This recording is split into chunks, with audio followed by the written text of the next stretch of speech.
His morning crew with Rob, Allison, and Jim. We all know and love Natalie Grant.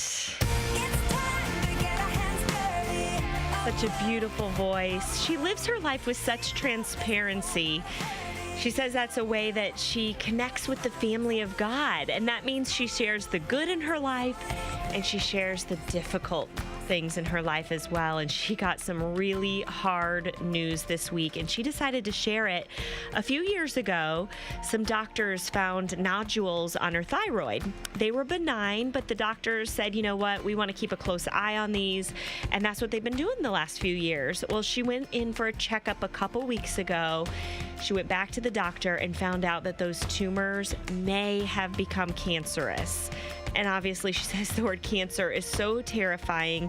And the surgery is a little riskier for her since she's a professional singer, because the thyroid is so close to the vocal box and vocal cords. But she just revealed her heart last night on social media and is just believing the promises of God. The thyroid is kind of all tangled up in there in your vocal box and vocal cords, and so, you know, there could be some changes to my voice, though I'm not even declaring that. Honestly, I have complete faith in my God. I do. And he never goes back on his word, and he never breaks his promises. So the promises he didn't just make to me, but that he made to my mom when I was in her womb about how my voice would be a voice to the nations. He's not gonna break his promise.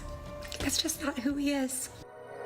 When did I forget that you've always been the king of the world? So when fear starts to well up, she says she's taking every thought captive, just like it says to do in the Bible. So please pray for Natalie. Please pray for her husband and her 3 daughters. She's going in for that surgery on October 10th to remove the right side of her thyroid. And she's just trusting in the word and diving in a way that she has never before. She pointed out this verse in Romans where it says the gifts and calling of God are irrevocable. She wants to make sure she's not just singing that song, The King of the World, but trusting the King of the World. And she will.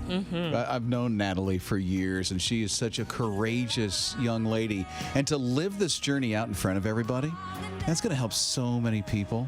She knows that he is the King of the World. And thank you so much for praying for our dear friend, Natalie Grant, today.